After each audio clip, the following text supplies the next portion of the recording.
તો ગુજરાતની 26 બેઠકો પર લોકસભાની ચૂંટણી યોજાઈ રહી છે ત્યારે વડાપ્રધાનની પ્રતિષ્ઠા પણ દાવ પર છે કારણ કે ગુજરાત પીએમ મોદીનું ગૃહ રાજ્ય છે। અહીંથી 2014ની ચૂંટણીમાં ભાજપે તમામ 26 બેઠકો જીતી હતી। 2014માં મોદીની લોકપ્રિયતાનું વાવાઝોડું ફૂંકાયું હતું ત્યારે ભલભલા નબળા ઉમેદવારો પણ જીતી ગયા હતા, પરંતુ હવે સ્થિતિ અલગ છે। હાલની ચૂંટણીમાં મોદી મેજિક ચાલે તેવી શક્યતા ઓછી છે કારણ કે મોદીના 5 વર્ષનો કાર્યકાળ લોકોની સામે છે। લોકો હવે તેમના કામને જોઈને મત આપશે। બીજી તરફ કોંગ્રેસ પણ વિધાનસભાની ચૂંટણીમાં મજબૂત બની પણ યોજાશે, જેમાં ઊંઝાથી પેટા ચૂંટણી યોજાઈ રહી છે। ધ્રાંગધ્રામાં પણ પરસોત્તમ સાબરિયા અને દિનેશ પટેલ વચ્ચે થશે સીધી ટક્કર। માણાવદરમાં પણ ચૂંટણી થશે, જ્યાં જવાહર ચાવડા અને અરવિંદ લાડાણી વચ્ચે ટક્કર યોજાશે। જામનગર ગ્રામ્યમાં પણ રાઘવજી પટેલ અને જયંતિ સભાયા વચ્ચે આજે વધુ વાત કરવા અમારા સંવાદદાતા અમારી સાથે જોડાઈ રહ્યા છે। નિશાંત, સ્કૂલ જ્યાંથી વડાપ્રધાન મોદી રાણીપથી મતદાન કરશે ત્યાં સંવાદદાતા મયુર માકડિયા ઉપસ્થિત છે। વડોદરાથી સંવાદદાતા ફરીદ ખાન જોડાઈ રહ્યા છે। તો અમિત શાહ તેઓ પણ આજે પોતાના મતાધિકારનો ઉપયોગ કરશે। તેમના નિવાસસ્થાનની બહાર અમારા સંવાદદાતા હરમેશ સુખડિયા જોડાયા છે, તેમની સાથે વાત કરીએ। આપ ત્રણનું સ્વાગત। સૌથી પહેલા આપ જણાવો મયુર, લગભગ 7:30 વાગ્યાની આસપાસ વડાપ્રધાન મોદી અહીં મતદાન કરવા માટે પહોંચે। ગઈકાલથી સુરક્ષાની પણ જાંચ કરવામાં આવી હતી। કેવો માહોલ જોવા મળી રહ્યો છે? કેટલા સમયની અંદર વડાપ્રધાન અહીં આવે તેવી શક્યતાઓ જોવાઈ રહી છે?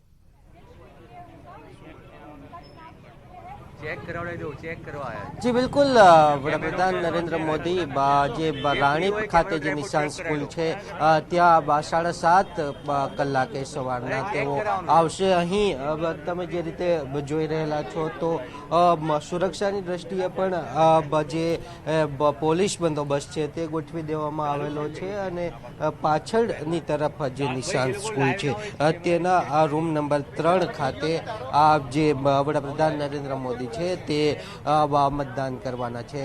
ખાસ કરી અને ભાજપના રાષ્ટ્રીય અધ્યક્ષ અમિત શાહ પણ આ સમયે તેઓને સ્વાગત કરવા માટે ઉપસ્થિત રહેશે અને વડાપ્રધાન નરેન્દ્ર મોદી જે ગુજરાતની ખાસ કરીને 26 બેઠકો છે 2014ની અંદર જ્યારે ભાજપે કબજે કરેલી હતી ત્યારે ફરીથી ભાજપે ઉપર તેની મોહર લાગે અને ફરીથી 26 બેઠક ઉપર કમળ ખીલે તે માટે આજે વડાપ્રધાન નરેન્દ્ર મોદી અહીં આવવાના છે અને ભાજપ પોતાનો જે મતાધિકારનો ઉપયોગ છે તે કરવાના છે। 7:30 કલાકે તેઓ અહીં આવી જશે અને ત્યારબાદ અહીં જે મતદાન મથક છે તેની અંદર રૂમ નંબર 3 ની અંદર પોતે એ વોટ આપશે।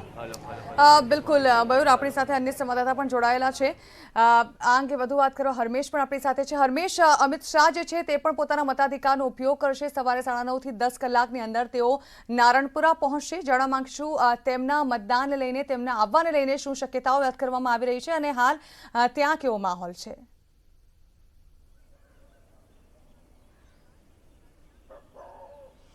ચોક્કસથી લોકસભાની ચૂંટણીને લઈને આજે ગુજરાતભરની જે 26 બેઠકો છે તે 26 બેઠકો ઉપર મતદાન પ્રક્રિયા હાથ ધરવામાં આવશે। ખાસ કરીને વાત કરવામાં આવે તો અમિત શાહ છે તેઓ તેમના નિવાસ સ્થાનેથી ટૂંક જ સમયમાં નીકળે તેવી શક્યતાઓ જોવામાં આવી રહી છે। આપ દ્રશ્યોમાં જોઈ રહ્યા છો કે પોલીસ અને અન્ય જે એજન્સીઓના જે સુરક્ષા જવાનો છે તે લોકો હવે અમિત શાહના જે નિવાસ સ્થાન છે તે નિવાસ સ્થાને પહોંચી રહ્યા છે।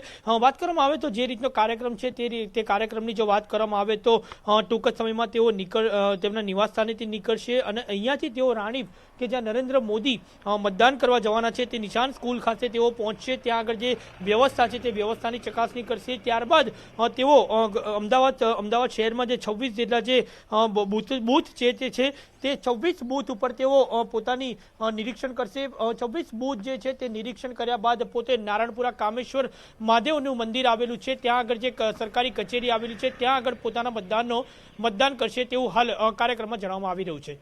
જી બિલકુલ, એટલે હમણાં જ થોડાક સમયની અંદર અમિત શાહ પોતાના નિવાસસ્થાનેથી નીકળે તેવી શક્યતાઓ છે। ફરીદ, ગયા વખતે કહી શકાય લોકસભા ટર્મમાં માહોલ અલગ હતો। અહીંથી વડાપ્રધાન નરેન્દ્ર મોદી ખુદ ઉમેદવાર હતા।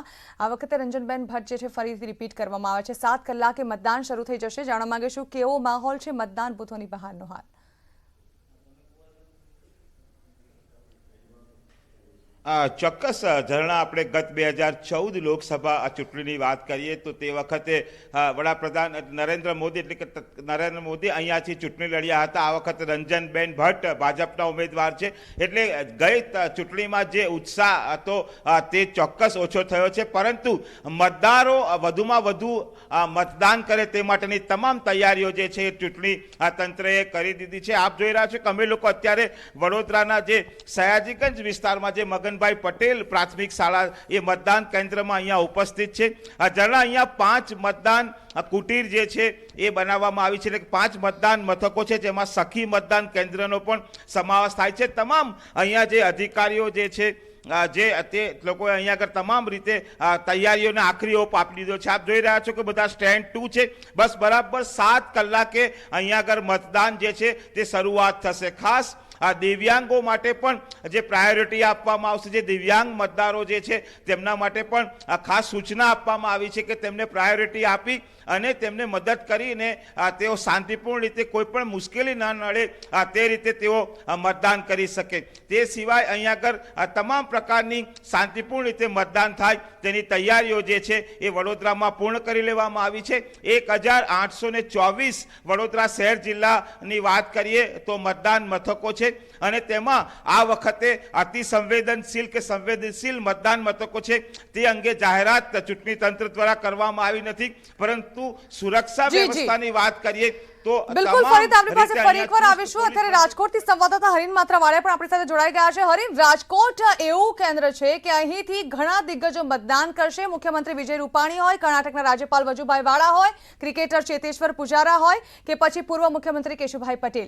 ત્યારે રાજકોટ જે છે તેમાં ઘણા દિગ્ગજો મતદાન કરવા પહોંચશે. જાણવા માંગુ છું તે તમામના સમય શું હોઈ શકે છે અને અત્યારે લગભગ સવા કલાક જેટલો સમય બાકી, પોણો કલાક જેટલો સમય બાકી છે મતદાન શરૂ થવાને લઈને. તે પહેલા ત્યાં કેવો માહોલ જોવા મળી રહ્યો છે?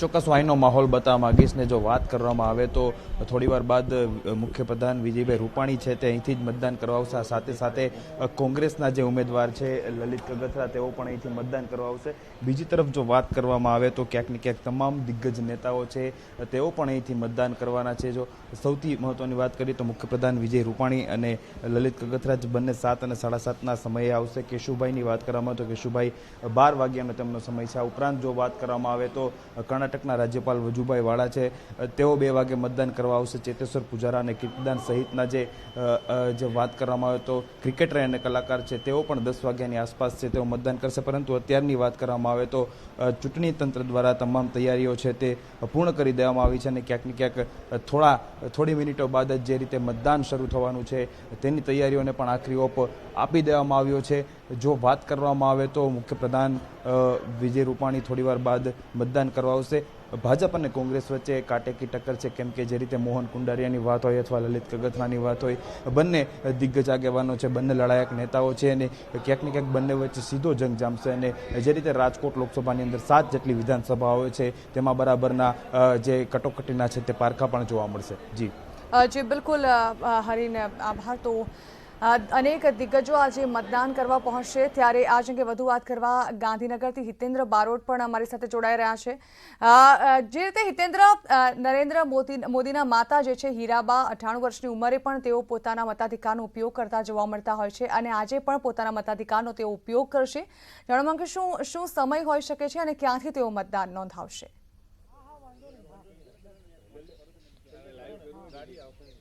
વડાપ્રધાન નરેન્દ્ર મોદી થોડીક જ વારમાં એમના માતા હીરાબાને અહીંયા મળવા માટે નવન બંગલોઝ ખાતે આવી પહોંચશે. તેઓ એમના જન્મદિવસથી લઈને અનેક વખત તેઓ એમના માતાને મળવા માટે આવતા હોય છે. આજે જ્યારે ખૂબ મહત્વનો પ્રસંગ છે ને લોકસભાની ચૂંટણી માટે, તો અહીંયા મતદાન કરવા માટે રાજભવન ખાતે તે નીકળશે ત્યારે અંદાજે 7:30 વાગ્યાની આસપાસ તેઓ એમની માતાને રાયસણ ખાતે મળવા માટે આવી પહોંચશે. તેમના આશીર્વાદ લીધા બાદ તેઓ રાણીપ ખાતે મતદાન કરવા માટે જશે. હીરાબાની વાત કરીએ તો હીરાબા પોતે 9 થી 9:30 વાગ્યાની આસપાસ રાયસણ ગામ પંચાયત જે છે ત્યાં આગળ જે મતદાન મથક બનાવવામાં આવેલું છે ત્યાં તેઓ 9:30 વાગે હીરાબા મતદાન કરશે. એમની સાથે એમના પુત્ર પંકજભાઈ મોદી જે વડાપ્રધાન મોદીના ભાઈ છે અને એમનો પરિવાર પણ એ સમયે મતદાન કરવાનો છે. એ રાયસણ નિવાસસ્થાન જે તમે જોઈ શકો છો વૃંદાવન બંગલોઝ કે જ્યાં સિક્યુરિટી વ્યવસ્થા પણ અત્યારે ટાઈટ કરી દેવામાં આવી છે. થોડીક જ વારમાં વડાપ્રધાન નરેન્દ્ર મોદી અહીંયા આવી પહોંચશે. વડાપ્રધાન નરેન્દ્ર મોદી દ્વારા એમને ખાસ વાત કરીએ તો સામાન્ય રીતે જોવા જઈએ કોઈ મહત્વનો પ્રસંગ હોય ત્યારે તેઓ એમની માતાને મળવા માટે આવતા હોય છે, આશીર્વાદ લેતા હોય છે. આજે જ્યારે લોકસભાની ચૂંટણી માટેનું મતદાન ગુજરાતની તમામ 26 બેઠકો માટે થવાનું છે ત્યારે વડાપ્રધાન નરેન્દ્ર મોદી દ્વારા એમની માતાના આશીર્વાદ લેશે. એમના